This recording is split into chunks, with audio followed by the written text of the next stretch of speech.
नमस्कार दोस्तों, स्वागत है आपका आज के मुख्य समाचार में, जिसमें सबसे पहली और बड़ी खबर में आपको बताएंगे कि महंगाई को लेकर शरद पवार ने केंद्र सरकार को घेरा।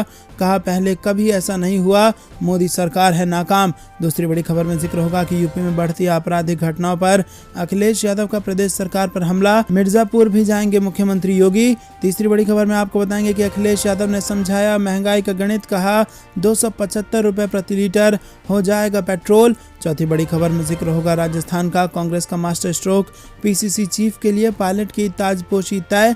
जानिए क्या है कांग्रेस हाईकमान का प्लान। और पांचवी बड़ी खबर में आपको बताएंगे कि मोदी जी रोजाना पेट्रोल डीजल की कीमतें बढ़ाने का गुड मॉर्निंग गिफ्ट देते हैं, महंगाई पर कांग्रेस का तंज। दोस्तों, हर एक खबर की गहराई में आपको ले जाएंगे, लेकिन उससे पहले अगर आप भी बढ़ती महंगाई से तंग आ चुके हैं और ऐसा मानते हैं कि ये मोदी सरकार की नाकामी है, तो वीडियो को लाइक करके समर्थन दर्ज कराइए। चैनल पर नए हैं तो लाल बटन को दबा के चैनल को सब्सक्राइब कीजिए और घंटी बजाकर कमेंट में लिखिए जय हिंद। दोस्तों, रुक करते हैं सबसे पहली और बड़ी खबर की तरफ। महंगाई को लेकर शरद पवार ने केंद्र सरकार को घेरा। कहा पहले कभी ऐसा नहीं हुआ, मोदी सरकार है नाकाम। जी हाँ दोस्तों, राष्ट्रवादी कांग्रेस पार्टी के मुखिया शरद पवार ने चुप्पी तोड़ी है और बीजेपी की सरकार की आलोचना की है। और शरद पवार ने पेट्रोल और डीजल की लगातार बढ़ती कीमतों पर कहा कि जिस तरह पेट्रोल डीजल के दाम रोज बढ़ रहे हैं, ऐसा पहले कभी नहीं हुआ। शरद पवार ने चर्चित फिल्म द कश्मीर फाइल्स पर भी खुलकर बात की।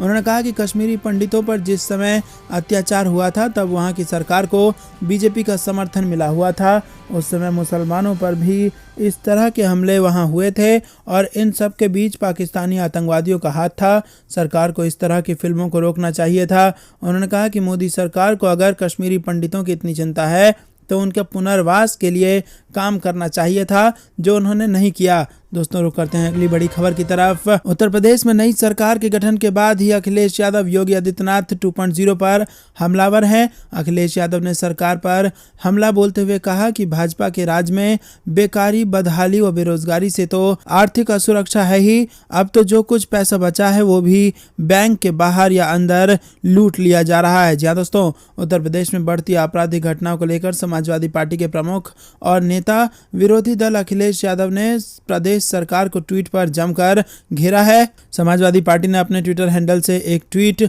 में भारतीय जनता पार्टी को घेरते हुए कहा कि ना कानून का डर, ना पुलिस का खौफ, यूपी में सिर्फ जंगल राज है। वहीं प्रदेश सरकार की माने तो बुलडोजर ने प्रदेश में अपराधियों के हौसले पस्त कर दिए हैं। पिछले 24 घंटे में गाजियाबाद, आगरा और बुलंदशहर में हुई लूट की घटनाओं ने यूपी पुलिस की कार्यशैली पर सवाल खड़े कर दिए हैं। विपक्षी दलों की माने तो इस सब के बीच सबसे बड़ा सवाल यह है कि आसमान छू रही महंगाई और अपराध के ग्राफ पर सरकार कब तक और कैसे नकेल कसेगी। रुक करते हैं अगली बड़ी खबर की तरफ। अखिलेश यादव ने समझाया महंगाई के गणित। कहा 275 रुपए प्रति लीटर हो जाएगा पेट्रोल। जी हाँ दोस्तों, आपको बता दें समाजवादी पार्टी के प्रमुख अखिलेश यादव ने पेट्रोल और डीजल की कीमतों को लेकर केंद्र सरकार पर निशाना साधा है। उन्होंने कहा कि अगले चुनाव आने तक प्रति लीटर पेट्रोल की कीमतें 275 रुपए हो जाएंगी। साथ ही उन्होंने इस आंकड़े को लेकर पूरा गणित भी समझाया है। खास बात है कि शनिवार को बीते 12 दिनों में 10वीं बार ईंधन की कीमतों में इजाफा दर्ज किया गया है। उन्होंने ट्वीट किया कि जनता कह रही है कि 80 पैसे प्रतिदिन या लगभग 24 रुपये महीने के हिसाब से पेट्रोल के दाम यूं ही बढ़ते रहे तो अगले जो चुनाव नवंबर दिसंबर में होंगे, इस बीच 7 महीने में दाम लगभग 175 रुपये बढ़ जाएगा। मतलब 100 रुपये प्रति लीटर से बढ़कर 275 रुपये हो जाएगा। ये है भाजपाई महंगाई का गणित। और शनिवार को डीजल की कीमतों 100 रुपये के आंकड़े को पार कर गई। दोस्तों, रुक करते हैं अगली बड़ी खबर की तरफ। कांग्रेस का मास्टर स्ट्रोक, पीसीसी चीफ के लिए पायलट की ताजपोशी तय। जानिए क्या है कांग्रेस हाईकमान का प्लान। जी हाँ दोस्तों, राजस्थान विधानसभा चुनाव 2023 से पहले कांग्रेस ने मास्टर स्ट्रोक खेलने की तैयारी कर ली है। पायलट समर्थकों की माने तो राजस्थान प्रदेश कांग्रेस अध्यक्ष पद पर सचिन पायलट की ताजपोशी तय हो गई है। और जिस तरह पायलट के निवास स्थान पर समर्थकों का जमावड़ा लग रहा है, उसे देखकर ऐसा ही लग रहा है कि सचिन पायलट फिर से पीसीसी चीफ की जिम्मेदारी संभालने जा रहे हैं। फिलहाल पायलट समर्थकों का कहना है कि कुछ दिन इंतजार करना पड़ेगा, लेकिन समर्थकों ने पायलट के पीसीसी चीफ बनने का दावा किया है। राजस्थान कांग्रेस प्रभारी अजय माकन जिस तरह से सभी विधायकों, मंत्रियों और ब्लॉक अध्यक्षों के साथ मीटिंग ले रहे हैं, उसे देखकर लगता है कि कांग्रेस आलाकमान जल्द ही राजस्थान में संगठन स्तर पर फेरबदल करेगा।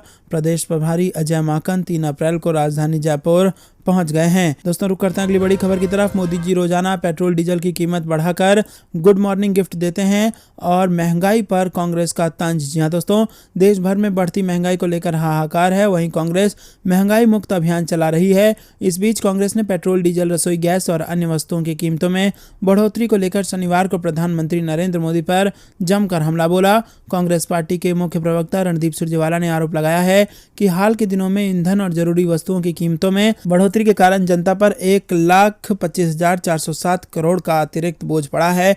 उन्होंने कहा कि इस देश में महंगाई अब इवेंट बन गई है और देश महंगी मोदीवाद से पस्त और त्रस्त है। भाजपा की चुनावी जीत लूट का लाइसेंस बन गई है। सुरजेवाला ने आरोप लगाया है कि 1 अप्रैल से जो महंगाई बढ़ाई गई है उससे जनता पर 1,25,407 करोड़ रुपए का बोझ पड़ गया है। रुक करते हैं अगली बड़ी खबर की तरफ जो कि उत्तर प्रदेश से आ रही है। उत्तर प्रदेश में जून से बढ़ेंगी बिजली बिल की दरें। नियामक आयोग ने बिजली कंपनियों से मांगा टैरिफ प्लान। जी हां दोस्तों, पेट्रोल डीजल सीएनजी तथा गैस सिलेंडर के लगातार बढ़ते दाम के बाद अब उत्तर प्रदेश के लोगों को बिजली का झटका लगेगा। माना जा रहा है कि सरकार जून से बिजली महंगी कर सकती है। वहीं आपको बता दें कि उत्तर प्रदेश में सिंचाई को छोड़कर घरेलू सहित अन्य सभी श्रेणियों की बिजली दरें बढ़ सकती हैं। सरकार ने सिंचाई के लिए बिजली मुफ्त में देने की घोषणा की थी और इसी कारण किसानों को राहत है। सरकार का बिजली विभाग में 6700 करोड़ रुपए के घाटे की भरपाई करने के लिए मौजूदा दरें बढ़ाने का प्रस्ताव है और भाजपा की दोबारा नई सरकार बनते ही उत्तराखंड में बिजली महंगी होने के बाद अब उत्तर प्रदेश में भी बिजली की दरें बढ़ने की उल्टी गिनती शुरू हो गई है। प्रदेश में सिंचाई छोड़कर घरेलू सहित अन्य सभी श्रेणियों को बिजली दरों में अब थोड़ी बहुत बढ़ोतरी तय मानी जा रही है। बढ़ी हुई दरें जून से लागू हो सकती हैं।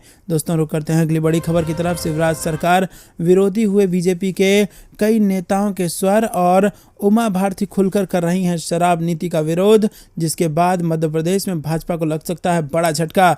जहां दोस्तों एमपी के मुख्यमंत्री शिवराज सिंह चौहान अब अपनी ही पार्टी के नेताओं के निशाने पर हैं। हाल ही में नागपुर से लौटी पूर्व मुख्यमंत्री उमा भारती लगातार शिवराज सरकार के खफा नजर आ रही है और पिछले दिनों उन्होंने शिवराज सरकार की शराब नीति पर भी खुलकर निशाना साधा था और इस मुद्दे को लेकर उन्होंने कई ट्वीट भी किए थे, जिसके बाद ये बात जग जाहिर हो गई है कि भाजपा शासित राज्य मध्य प्रदेश में शराब की बेरोक-टोक बिक्री हो रही है, जबकि गैर बीजेपी सरकार वाले राज्यों में शराबबंदी के दबाव बनाए जाते हैं। गौरतलब है कि उमा भारती ने शिवराज सरकार की शराब नीति के खिलाफ शुक्रवार को सिलसिलेवार कई ट्वीट किए और उन्होंने अपने एक ट्वीट में कहा कि मैं मध्य प्रदेश की महिलाओं एवं बेटियों के साथ हूँ। शराबखोरी के शिकार हो गए बेटों के लिए भी चिंतित हूँ। उनकी इज्जत एवं जान पर खेलकर हम राजस्व कमा रहे हैं, इस पर मैं शर्मिंदा हूँ। दोस्तों रुक करते हैं अगली बड़ी खबर की तरफ।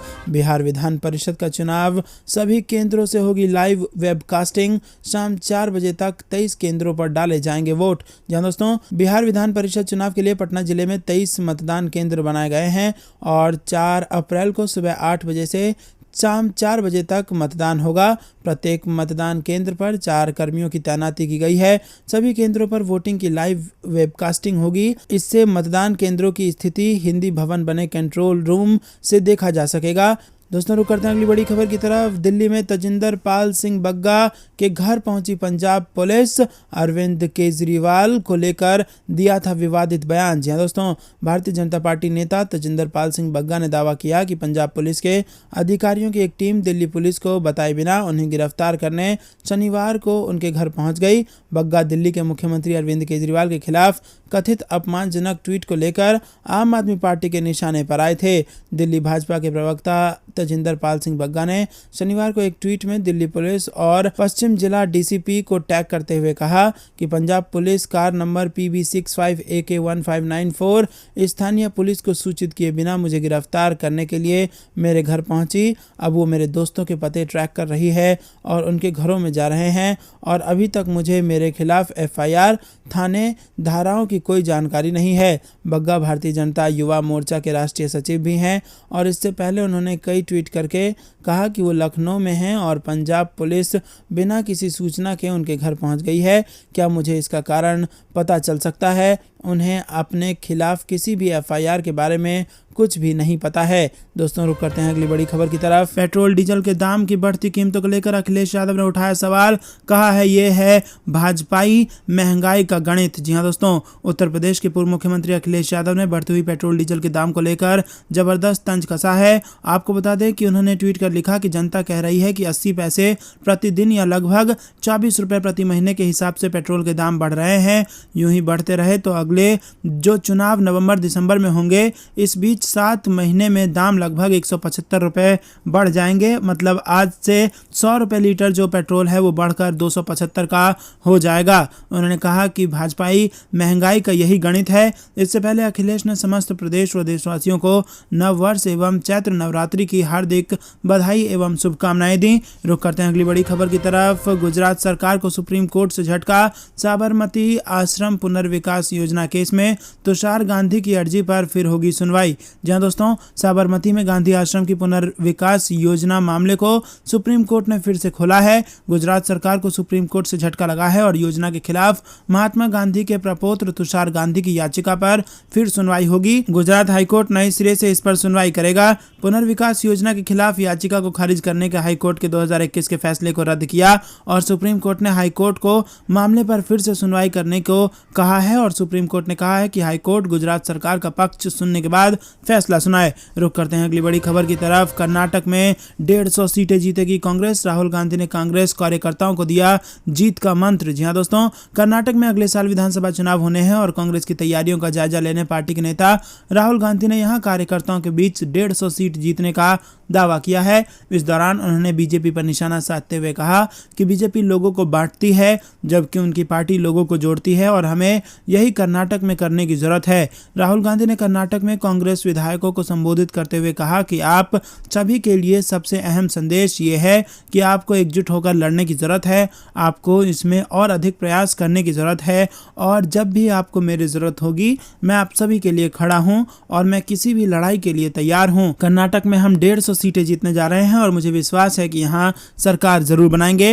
राहुल गांधी ने कहा कि भाजपा का जो लक्ष्य है वो गरीबों का पैसा छीनकर 3-4 सबसे बड़े उद्योगपतियों के हवाले करना है। वो मूल रूप से फाइनेंशियल ट्रांसफर मैकेनिज्म है और गरीबों से पैसा लो और 2-4 उद्योगपतियों को दे दो, ये उनका सिस्टम है। दोस्तों रुक करते हैं अगली बड़ी खबर की तरफ। भाजपा के खिलाफ मोर्चा बनाने के लिए साथ आएंगे कांग्रेस और तृणमूल। जी हां दोस्तों, आगामी चुनावों में भाजपा के खिलाफ मोर्चा बनाने के लिए कांग्रेस तृणमूल फिर साथ आएंगे। भाजपा के खिलाफ विपक्षी दलों को एकजुट करने में ममता बनर्जी के प्रयासों की कांग्रेस नेताओं ने सराहना कर इसके संकेत दिए हैं। कांग्रेस नेताओं ने कहा कि देश की सबसे पुरानी पार्टी कांग्रेस को विपक्षी खेमे में अहम भूमिका निभानी होगी। कांग्रेस के असंतुष्ट खेमा G23 के नेता आनंद शर्मा ने कहा कि ये कांग्रेस की घोषित स्थिति है। कांग्रेस अध्यक्ष और कार्यकारी समिति ने इस पर जोर दिया है। कांग्रेस नेताओं का यह भी मानना है कि अन्य विपक्षी दलों व 137 साल पुरानी पार्टी के बीच छोटे मोटे मतभेदों को भुला देना चाहिए क्योंकि गैर भाजपा नेता भाजपा जैसी ताकत को हराने के लिए एकजुट होने का प्रयास कर रहे हैं। दोस्तों रुक करते हैं अगली बड़ी खबर की तरफ। नीतीश कुमार केवल उम्र काट रहे हैं, मजबूर बीजेपी उन्हें ढो रही है, तेजस्वी यादव ने कसा तंज। जी हां दोस्तों, बिहार में तेजी से बढ़ती महंगाई को लेकर एक बार फिर नेता प्रतिपक्ष आरजेडी नेता तेजस्वी यादव ने मुख्यमंत्री नीतीश कुमार पर करारा हमला बोला है। तेजस्वी यादव ने नीतीश कुमार के उम्र पर तंज कसते हुए कहा कि नीतीश कुमार केवल सत्ता में बैठकर अपनी उम्र काट रहे हैं जबकि बीजेपी नीतीश कुमार को समर्थन दे रही है और वो उनकी पालकी ढो रही है। तेजस्वी यादव ने ट्वीट किया कि बिहार में महंगाई और बेरोजगारी चरम पर है।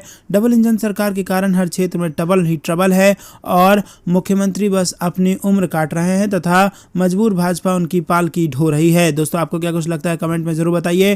तेजस्वी यादव ने बिहार में फैली बेरोजगारी के मुद्दे को लेकर सरकार पर हमला बोला। तेजस्वी यादव ने कहा कि बीजेपी और जनता दल यूनाइटेड की एनडीए सरकार को बताना चाहिए कि 2020 विधानसभा चुनाव के समय उन लोगों ने जो 19 लाख रोजगार देने का वादा किया था उसका आखिरकार क्या हुआ। तेजस्वी यादव ने ट्वीट किया कि बेगैरत लोगों को बताना चाहिए कि बिहार युवाओं की 19 लाख नौकरियां कहाँ हैं। वहीं दूसरी तरफ बिहार में तेजी से बढ़ते अपराध के ग्राफ को लेकर भी तेजस्वी यादव ने सरकार पर हमला बोला और कहा कि बिहार में जगह अपराध हो रहे हैं और हर 4 घंटे में और 5 घंटे में किसी की हत्या हो जाती है। दोस्तों रुक करते हैं अगली बड़ी खबर की तरफ। एएमयू कैंपस में छात्रों ने बीजेपी व आरएसएस के खिलाफ निकाला प्रोटेस्ट मार्च, हिजाब का मुद्दा भी उठाया। जी हाँ दोस्तों, आपको बता दें अलीगढ़ मुस्लिम विश्वविद्यालय में छात्र छात्राओं ने दोपहर 3 बजे डक पॉइंट से बाबे सैयद तक बीजेपी व आरएसएस के खिलाफ प्रोटेस्ट मार्च निकाला। छात्रों ने बैनर पर नरसंहार का डर स्लोगन भी लिखा और छात्राओं ने कहा कि इंटरनेट मीडिया पर मुस्लिम बेटियों के लिए हेट स्पीच लिखी जा रही है, लेकिन उन पर कोई कार्रवाई नहीं हो रही है। बीजेपी व आरएसएस ऐसे तत्वों को प्रमोट करने का विरोध भी किया और राष्ट्रपति को संबोधित ज्ञापन प्रोटोकॉल टीम को सौंप दिया। दोस्तों रुक करते हैं अगली बड़ी खबर की तरफ। एमएसपी कमेटी पर किसानों ने खुला मोर्चा, नाम भेजने से किया इनकार, सरकार पर लगाया आरोप। जहां दोस्तों कृषि कानूनों के मुद्दे पर लंबे समय तक टकराव के बाद किसान नेताओं ने केंद्र सरकार पर नए आरोप लगाए हैं। किसानों के संगठन संयुक्त किसान मोर्चा ने न्यूनतम समर्थन मूल्य के मुद्दे पर प्रस्तावित कमेटी के लिए नाम भेजने से इनकार कर दिया है। मोर्चा का आरोप है कि सरकार इस कमेटी के बारे में उसके सवालों को टाल रही है। जब तक उसे कमेटी को लेकर सवालों के जवाब नहीं मिल जाते तब तक वह अपनी तरफ से नाम नहीं भेजेंगे। ये घटनाक्रम ऐसे समय सामने आया है जब एक दिन पहले ही केंद्रीय कृषि मंत्री नरेंद्र सिंह तोमर ने संसद में कहा था कि जैसे ही किसान मोर्चा की तरफ से नाम लिया जाएगा वो कमेटी का गठन कर देंगे। दोस्तों रुक करते हैं अगली बड़ी खबर की तरफ। आम आदमी पार्टी का मिशन गुजरात, केजरीवाल संग पंजाब के सीएम भगवंत मान करेंगे रोड शो। जी हाँ दोस्तों, आपको बता दें कि गुजरात के अहमदाबाद में शनिवार को आम आदमी पार्टी का रोड शो आयोजित हो रहा है। इस रोड शो को तिरंगा यात्रा का नाम दिया गया है जो 2 किलोमीटर का होगा। अहमदाबाद के निकोल और बापू नगर में होने वाले इस तिरंगा यात्रा में राज्य भर से पार्टी के सभी प्रमुख नेताओं सहित लगभग 50,000 लोग शामिल हो रहे हैं। पार्टी ने अपने ट्विटर हैंडल के जरिए बताया है कि अहमदाबाद में शुरू हो रहे इस रोड शो के जरिए आज से आम आदमी पार्टी का चुनाव अभियान शुरू होगा। आम आदमी पार्टी ने इससे पहले पठानकोट, जालंधर और अयोध्या में भी तिरंगा यात्रा का आयोजन वो कर चुकी है। दोस्तों रुक करते हैं अगली बड़ी खबर की तरफ। कोरोना का मिला नया स्ट्रेन, ओमिक्रॉन से भी अधिक खतरनाक, डब्ल्यूएचओ ने जताई चिंता। जी हाँ दोस्तों, विश्व स्वास्थ्य संगठन के अनुसार कोरोना वायरस का एक नया म्यूटेंट मिला है। इसे XE नाम से जाना जा रहा है। ये ओमिक्रॉन के BA.2 सब वेरिएंट की तुलना में लगभग 10% अधिक संक्रामक प्रतीत होता है। आपको बता दें कि ओमिक्रॉन का BA.2 सब वेरिएंट कोविड-19 का अब तक का सबसे अधिक संक्रामक स्ट्रेन था। ये दुनिया के कई देशों में फैल रहा है और ये अमेरिका में नए कोविड-19 के मामलों के प्रसार के लिए जिम्मेदार है। कोरोना वायरस का ये नया वेरिएंट XE ओमिक्रॉन के 2 संस्करणों से मिलकर बना हुआ है और ये इस समय दुनिया भर में केवल कुछ ही मामलों के लिए जिम्मेदार है। डब्ल्यूएचओ ने इस सप्ताह की शुरुआत में जारी एक रिपोर्ट में कहा कि XI रिकॉम्बिनेंट पहली बार 19 जनवरी को यूके में पाया गया था। तब से 600 से कम अनुक्रमों की रिपोर्ट और पुष्टि की गई है। दोस्तों रुक करते हैं अगली बड़ी खबर की तरफ। यूपी में बढ़ती महंगाई को लेकर समाजवादी पार्टी ने प्रदेश सरकार को घेरा, कहा अपनी तिजोरी भरने पर लगी हुई है डबल इंजन की सरकार। जहां दोस्तों उत्तर प्रदेश में नई सरकार के गठन के बाद महंगाई दोगुना रफ्तार से बढ़ रही है। समाजवादी पार्टी ने हर रोज बढ़ रही महंगाई को लेकर प्रदेश की भाजपा सरकार और केंद्र सरकार को घेरा है। पूर्व मुख्यमंत्री अखिलेश यादव ने प्रदेश सरकार पर हमलावर होते हुए कहा कि सरकार सिर्फ अपनी तिजोरी भर रही है और इस सब के बीच बड़ी खबर यह है कि पिछले 10 दिनों से हो रही लगातार बढ़ोतरी के बाद तेल कंपनियों ने पेट्रोल डीजल के दामों में बढ़ोतरी नहीं की है, जिससे आम आदमी को कुछ राहत मिलने की उम्मीद है। वहीं कमर्शियल LPG गैस सिलेंडर एक झटके में 250 रुपया महंगा कर दिया गया। दोस्तों रुक करते हैं अगली बड़ी खबर की तरफ। प्रशांत किशोर की रणनीति और नरेश पटेल का चेहरा, गुजरात में बड़ा दांव खेलने की तैयारी में है कांग्रेस पार्टी। जी हाँ दोस्तों, हाल ही में 5 राज्यों के चुनाव में करारी हार से उबरने की कोशिश कर रही कांग्रेस इस साल के अंत में होने जा रहे गुजरात विधानसभा चुनाव के लिए बड़ी रणनीति बना रही है। कांग्रेस सूत्रों का दावा है कि अंदर खाने पार्टी नेतृत्व बड़े पाटीदार नेता नरेश पटेल को मुख्यमंत्री का चेहरा बनाने की रणनीति बना रही है। चुनावी रणनीतिकार प्रशांत किशोर इस योजना का अहम हिस्सा हैं और ये सब ठीक रहा तो जल्द नरेश पटेल कांग्रेस में शामिल हो सकते हैं। दोस्तों आपको बता दें कि गुजरात के प्रभावशाली पाटीदार समाज की लेहुआ बिरादरी का जाना माना नाम और खोडलधाम ट्रस्ट के मुखिया नरेश पटेल इन दिनों गुजरात की राजनीति में सबसे चर्चित नाम है। गुजरात में 28 सालों का सूखा खत्म करने के लिए कांग्रेस नरेश पटेल के चेहरे पर पर चुनाव लड़ने की रणनीति बना रही है, तो वहीं आम आदमी पार्टी भी नरेश पटेल पर डोरे डाल रही है। हालांकि कांग्रेस सूत्रों के मुताबिक नरेश पटेल की कांग्रेस के शीर्ष नेतृत्व से मुलाकात हो चुकी है और अप्रैल के पहले हफ्ते में राहुल गांधी के गुजरात दौरे के वक्त वो कांग्रेस में शामिल हो सकते हैं। शुरुआत में उन्हें चुनाव प्रचार समिति की कमान दी जा सकती है और चुनाव के नजदीक आने पर मुख्यमंत्री उम्मीदवार बनाया जा सकता है। दोस्तों, रुक करते हैं अगली बड़ी खबर की तरफ। भगवंत मान ने केंद्र सरकार पर बोला हमला, कहा पीएम मोदी को ना किसी का साथ देना है ना ही किसी का साथ लेना है। जी हां दोस्तों, केंद्र के फैसले के खिलाफ पंजाब सरकार की ओर से विधानसभा का स्पेशल सत्र बुलाया गया है। विधानसभा सत्र के दौरान पंजाब के मुख्यमंत्री भगवंत मान ने केंद्र सरकार पर जमकर हमला बोला। भगवंत मान ने आरोप लगाया है कि केंद्र सरकार को ना ही साथ देना है और ना ही किसी का साथ लेना है।